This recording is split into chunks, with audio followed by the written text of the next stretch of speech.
partir de agora. Pede, pede.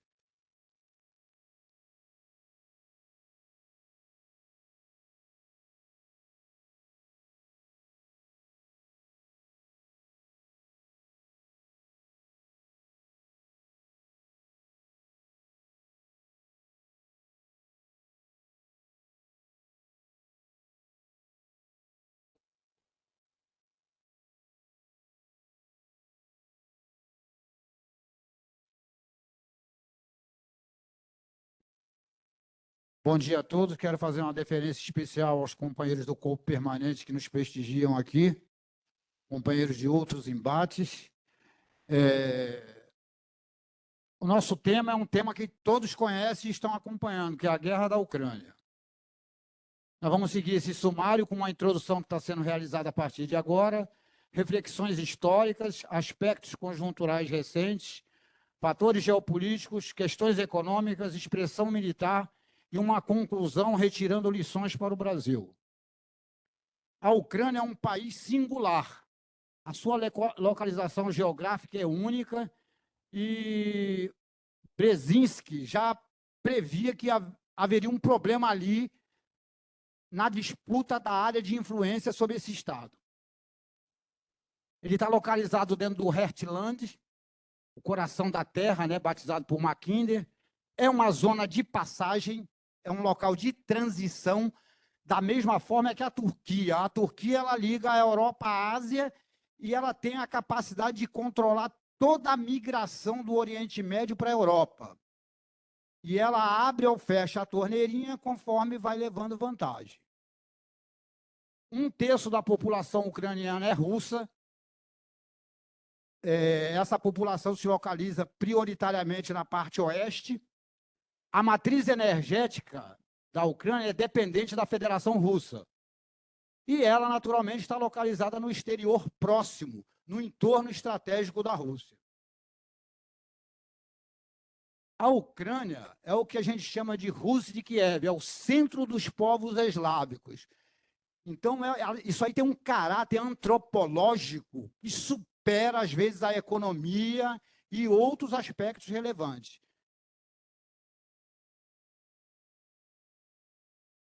Nós estamos vivendo o primeiro conflito convencional no pós-Segunda Guerra, uma característica similar a um conflito simétrico. Não é totalmente simétrico, mas traz essa característica no seu bojo.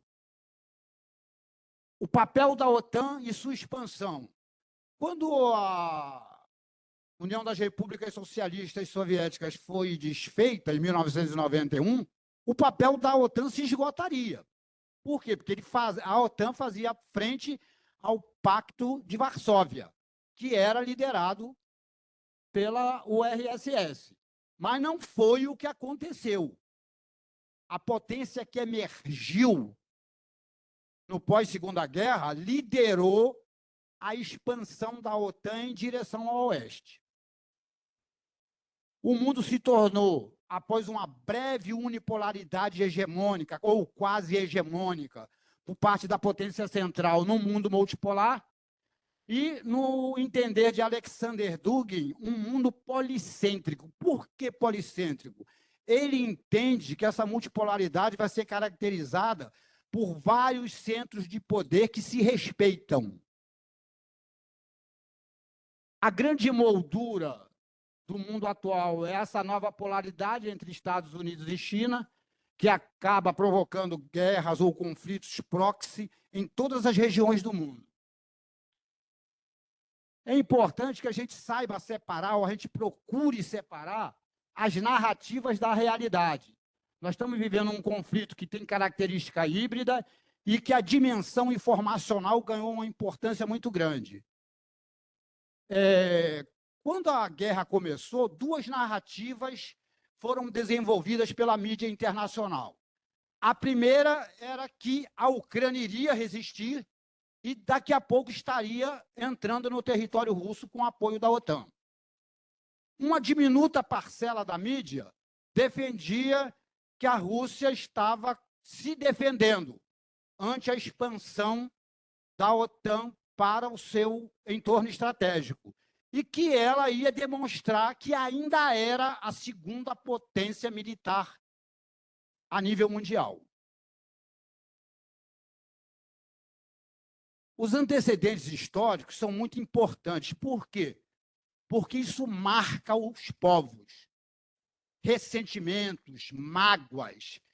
Isso vai passando de geração em geração. E a Ucrânia tem uma história muito rica. Primeiro, ela viveu uma guerra russo-turca, com a anexação da Crimeia. Depois, ela sofreu com o Holodomor, que foi resultado da coletivização de Stalin, quando Stalin resolveu coletivizar toda a produção agrícola, e, com isso, a Ucrânia perdeu em torno de 14 milhões de habitantes por fome.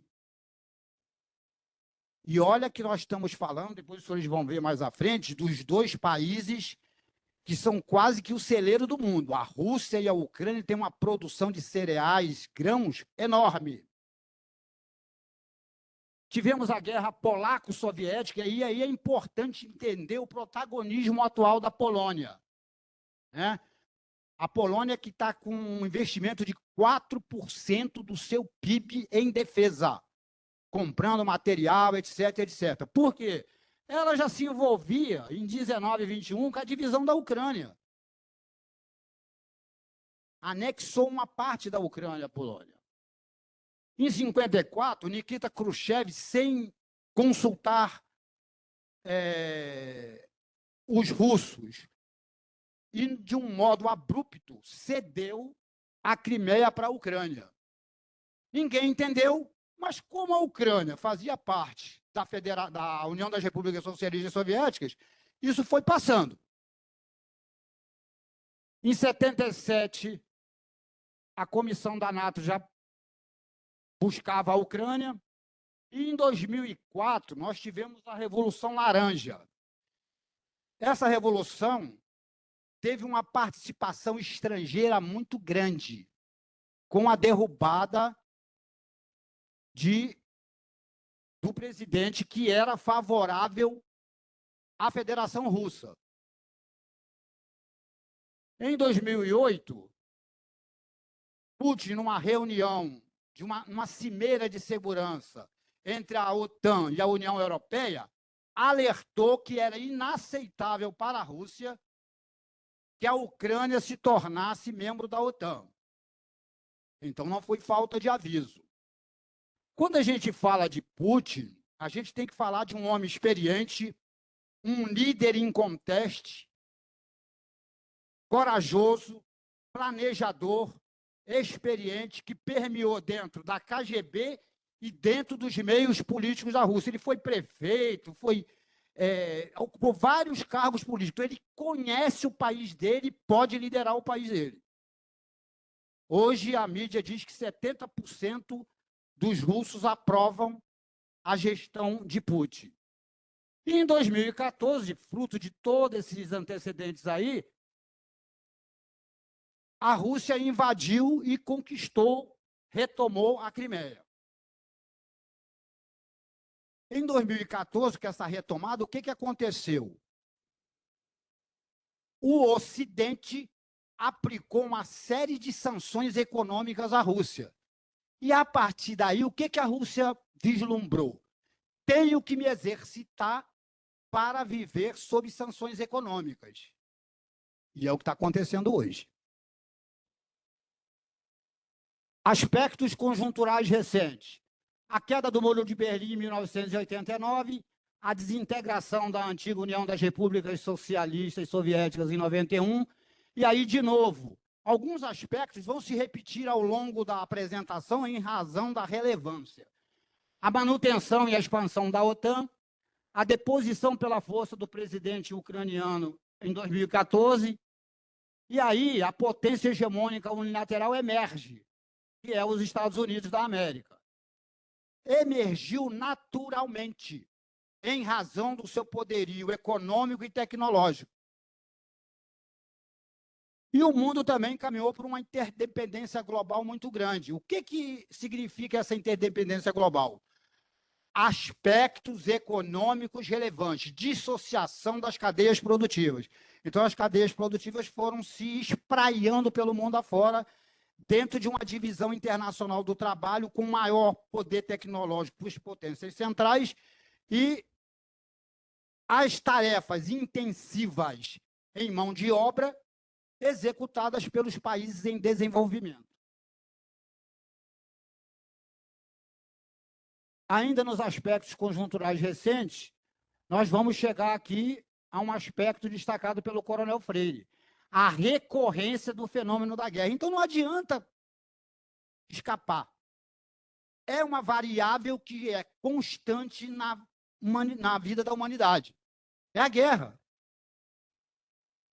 O realismo, uma sobrevivência do Estado em ambiente hostil de mútua desconfiança. E a reconfiguração da ordem internacional com uma grande instabilidade política e econômica.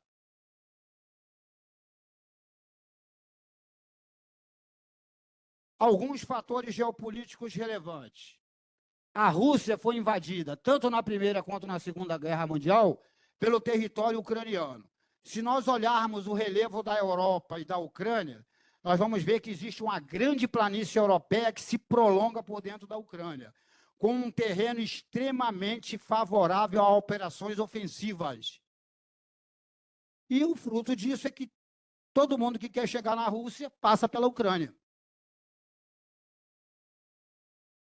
A localização geográfica da Ucrânia, ela remete a um conceito que é o conceito de Estado tampão.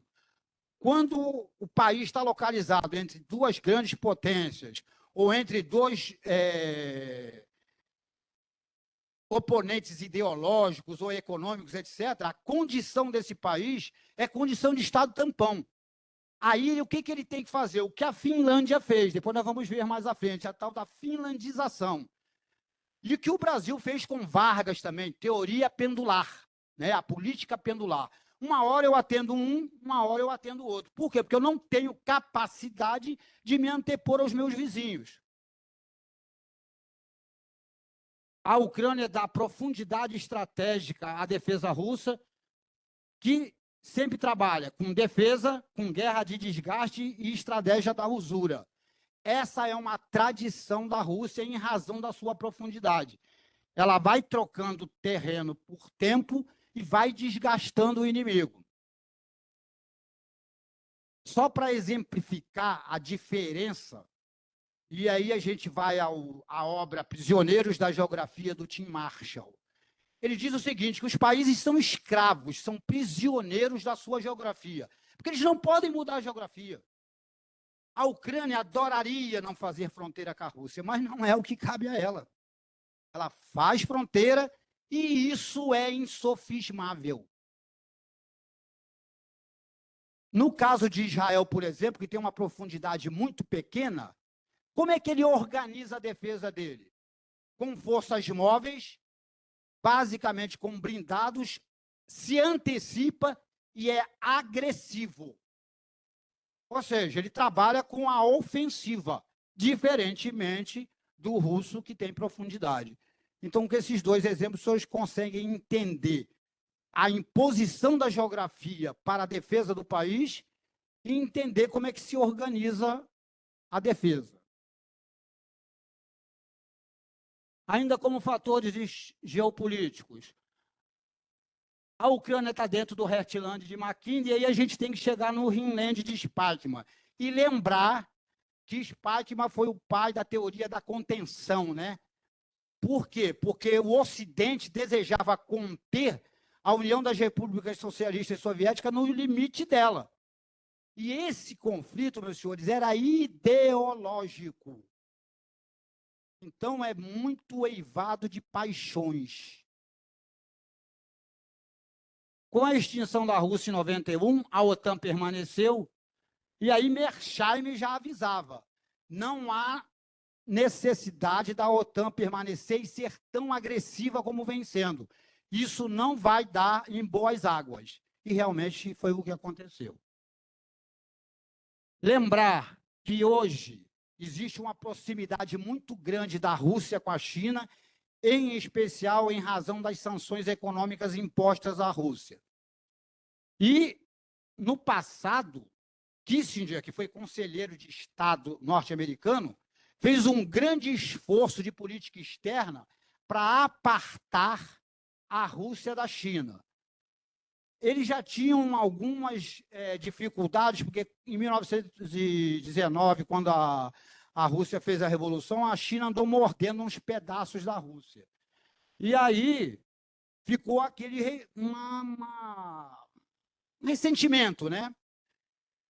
E, em razão disso, o Kissinger se aproveitou disso e começou a levar o quê? O poderio econômico dos Estados Unidos para investir na China.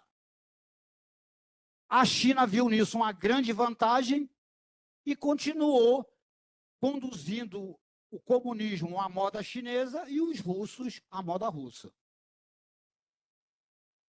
Se Kissinger estivesse vivo, estaria tremendo no túmulo, porque tudo que o Ocidente não quer ou não queria seria uma união desses dois gigantes, né, que formam ali um pedaço muito grande da Eurásia. Aí a gente vai ver agora alguns dos geopolíticos mais importantes, né? Nós temos o Francis Fukuyama, que disse que era o fim da história. Agora, com uma potência emergente, liberal, na economia, democrática, o mundo vai prosseguir, vai progredir indefinidamente. Aí, Huntington ouviu isso e disse, não é bem assim, não. Existe a parte das civilizações. O mundo está organizado segundo suas civilizações. Os estados nacionais, na verdade, representam civilizações e se agrupam segundo essa civilização. E aí ele traçou o que a gente chama de uma linha de fratura entre o Ocidente e o Oriente. E aonde passa essa linha de fratura? Exatamente em cima da Ucrânia. O professor Vanderlei Messias profetizou que o avanço da OTAN não seria bem sucedido. Alexander Dugin é um filósofo e um dos maiores geopolíticos que o mundo ocidental deveria ler. A gente precisa ler os oponentes, precisa ler opiniões diferentes. A cultura ocidental é muito avessa a entender como pensa o oriental.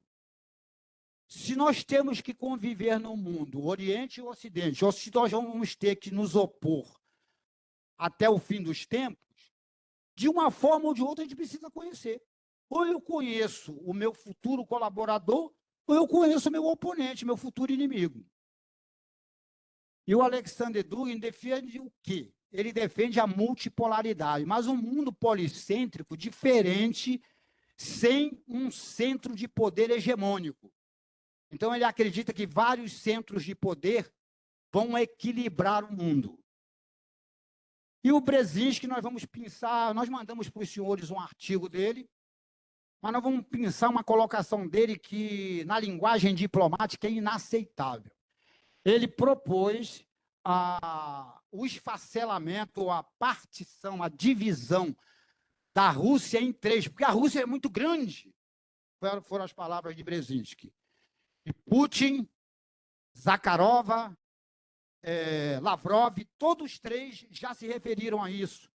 Então, as palavras elas ficam gravadas. Então, em diplomacia, em política externa, precisa-se ter cuidado. Eu queria fazer uma colocação a respeito de Brzezinski, de Huntington e de Kissinger. Kissinger é judeu de origem alemã, foi um dos maiores estrategistas norte-americanos. E Brzezinski é de origem polonesa, estudou no Canadá e depois foi conselheiro de Estado de Defesa nos Estados Unidos. Aí a gente entende a preocupação do Brzezinski. Por quê? Porque a pátria-mãe dele, a Polônia, está sob risco. E aí a gente entende também o protagonismo da Polônia investindo 4% na defesa. Lembrando que todos esses atores aí, eles defendem, são pagos, remunerados, e defendem os interesses dos Estados-nações. E aí a gente vê que o americano não tem problema nenhum em cooptar um estrangeiro para trabalhar para ele. De novo, o tensionamento entre Estados Unidos e China, que é a grande moldura, a expansão da OTAN para o leste, nós vamos nos dar o trabalho de mostrar para vocês como é que avançou. Observe, em 49, era quase que OTAN vezes Pacto de Varsóvia, né? Aí, 52 a 62, entrou Grécia, Turquia, Alemanha. Olha de 2004 a 2009 e 2017 a 2020. Só para fazer um comentário, o The New York Times publicou uma reportagem na qual a CIA tinha 13 bases de inteligência dentro da Ucrânia. Aí a gente acha que o gato vai ser colocado pelo cão no canto da sala e não vai arranhar o nariz do cão.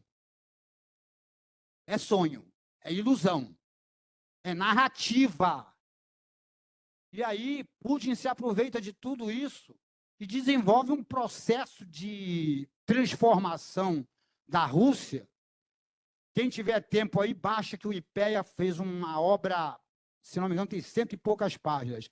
A transformação da Rússia, sob a liderança de Putin. E aí a gente vê Trump, a gente vê Biden. O que isso chama atenção? Lembra do passado de um Churchill? Liderança política. Liderança política estratégica. É extremamente relevante no cenário internacional. A gente costuma dizer em prospectiva que o Estado é um ator porque esse ator tem vontade. Agora, sentado na cadeira representando o Estado, existe uma pessoa. E aí a gente precisa analisar profundamente a capacidade, as origens, como pensa aquele indivíduo. Questões econômicas. A Ucrânia é um exportador de grãos e fertilizantes, de destaque, né? As sanções econômicas à Rússia desde 2014 permitiram a ela se exercitar para enfrentar o que ela está enfrentando hoje. E aí eu queria destacar alguns aspectos interessantes. A gente fala assim, economia de guerra, a economia vai parar e vai ficar voltada só para a produção do material militar. Não é isso que a gente está vendo na Rússia. E por isso o coronel Freire falou aqui e o coronel Fael já falaram, que a guerra não é dos militares, a guerra é da sociedade como um todo. Então, por exemplo, eu tenho as fábricas de blindados soviéticas trabalhando com 4 turnos horários. É claro que eu tive que fazer o quê? Mobilização de trabalhadores. Mas eu tenho que pensar que eu tenho que fazer o recompletamento dos meus efetivos nas frentes de combate, que também precisa de bichinho de orelha, o tal do homem, o recurso humano. E aí eu olho para a Rússia e olho para a Ucrânia, o que eu vejo? Uma população que é 3 vezes maior que a outra. Quando eu olho para a China, vejo uma população imensa.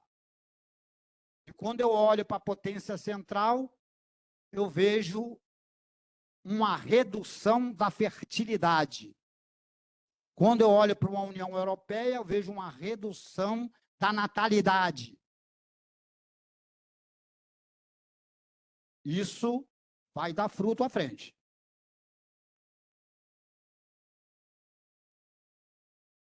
A Ucrânia é o local por onde passa uma rede de gasodutos russos para a Europa. Essa rede de gasodutos, em tempos anteriores, cruzavam toda a Ucrânia sem problema nenhum. Quando a Ucrânia começou a pensar em entrar para a OTAN, ela começou a querer taxar essa passagem de gás ali, para a Europa. Aí fomos para o Nord Stream 1 e 2. Esse mesmo, um deles foi sabotado aí durante a guerra. A União Europeia é dependente da Rússia no tocante a petróleo e gás. Questões econômicas ainda. Prevalência do interesse nacional. O Irã, por se opor aos Estados Unidos, naturalmente é um aliado russo. A Síria permitiu que tropas russas operassem dentro do seu território para deter o Estado Islâmico, que, numa declaração agora do secretário de Estado norte-americano Austin, que causou pejo, disse que permitiram que o Estado Islâmico chegasse às portas de Damasco.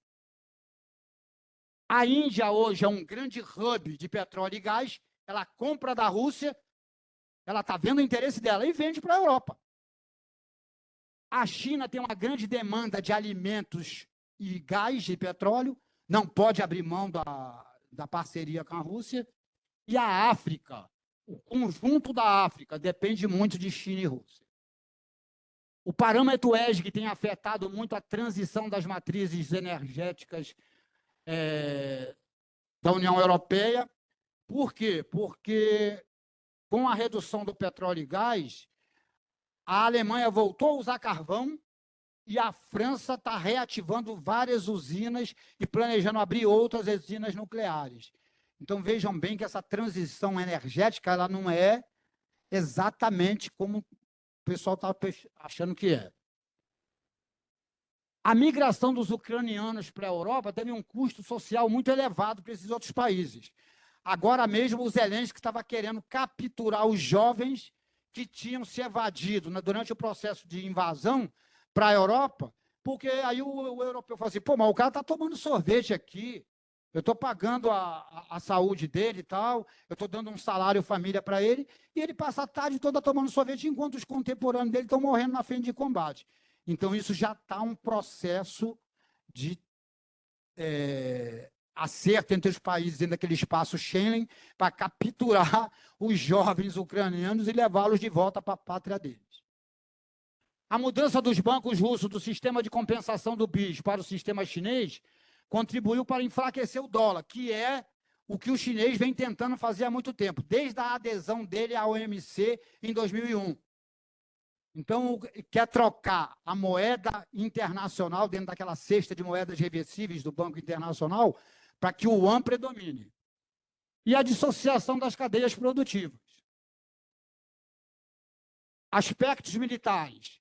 Um conflito simétrico depois da Segunda Guerra Mundial. A Ucrânia ainda não é membro da OTAN. A Ucrânia acreditou que a guerra pudesse acelerar esse processo. Não foi o que aconteceu. O território ucraniano promove profundidade na defesa russa.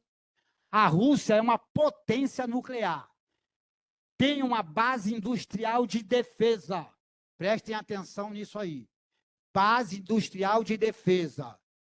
Ela tem condições de repor o seu material.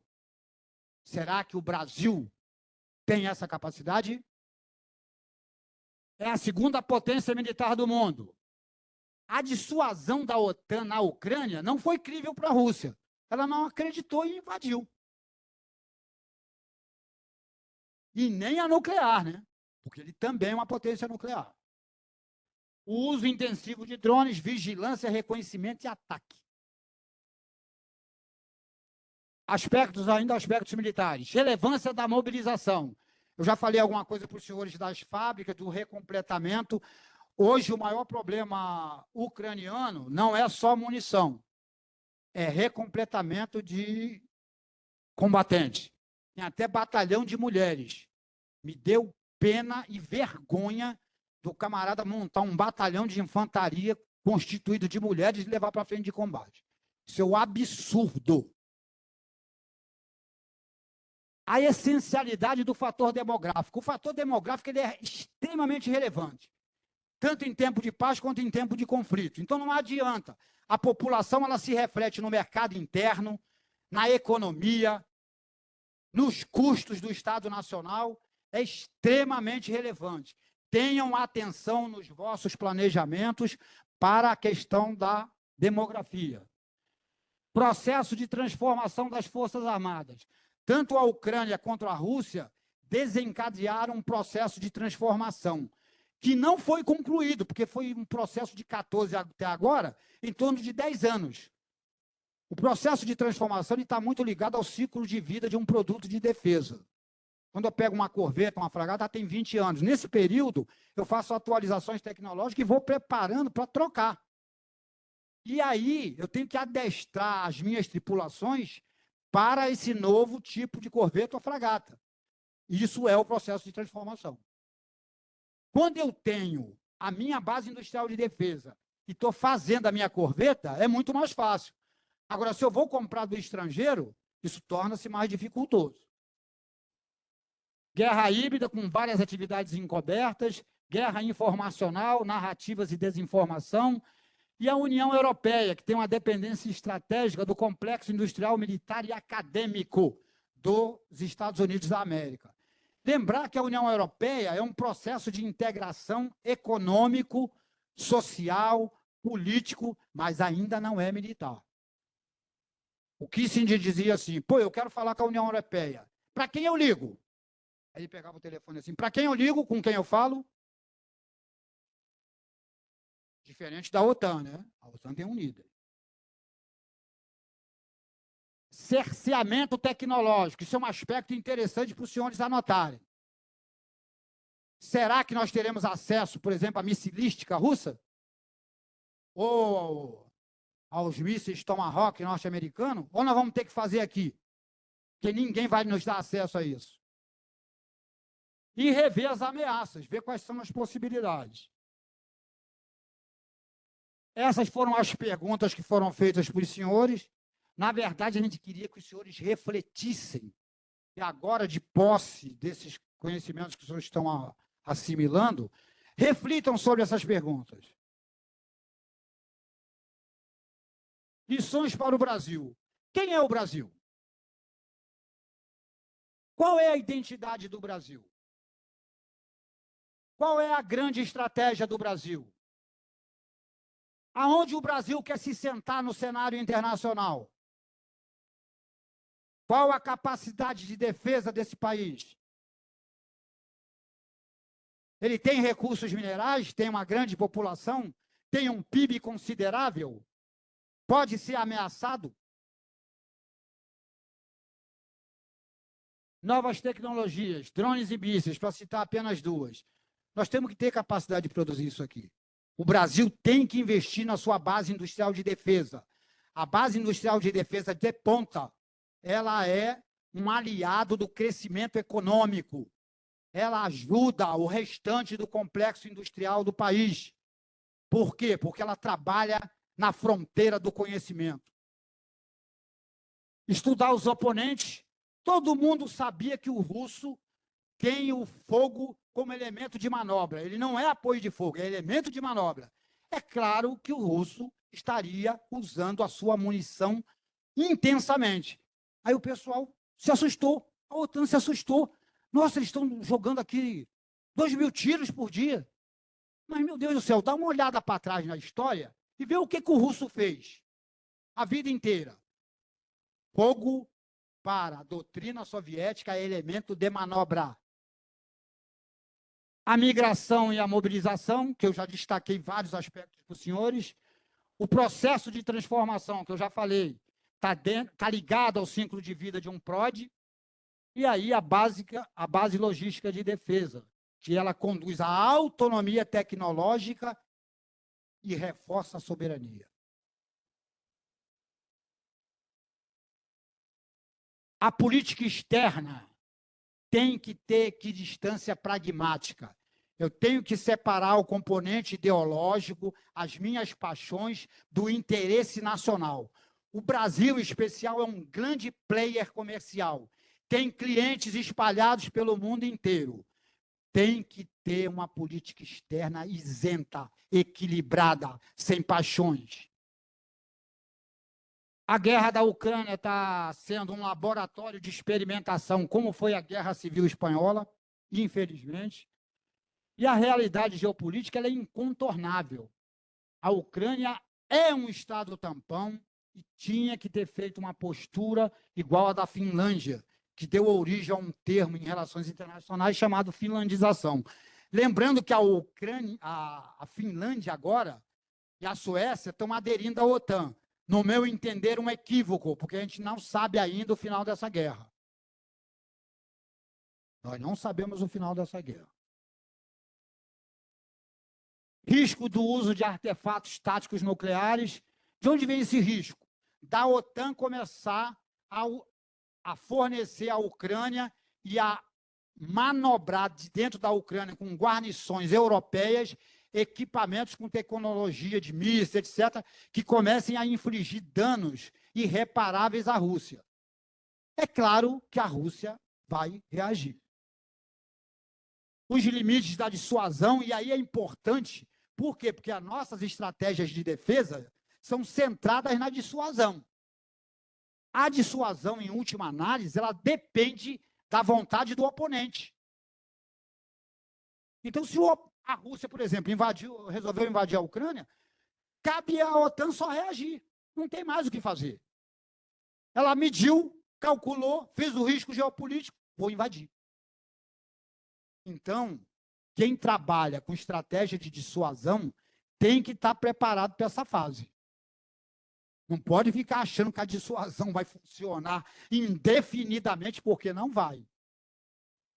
A cinética das ações no mundo vão transformando os interesses dos Estados.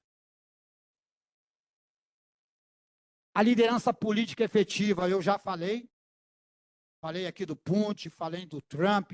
O Biden, apesar desse estado físico que ele tem hoje, que está muito carcomido, né? Às vezes cambaleante, mas a cabeça dele traz uma experiência enorme. Ele já foi vice-presidente, ele já foi senador, ele era da Credem norte-americana, ele conhece muito. E o cenário internacional instável, sem previsões de estabilizar. Senhores, muito obrigado. Autorização do almirante, 10 minutos de intervalo.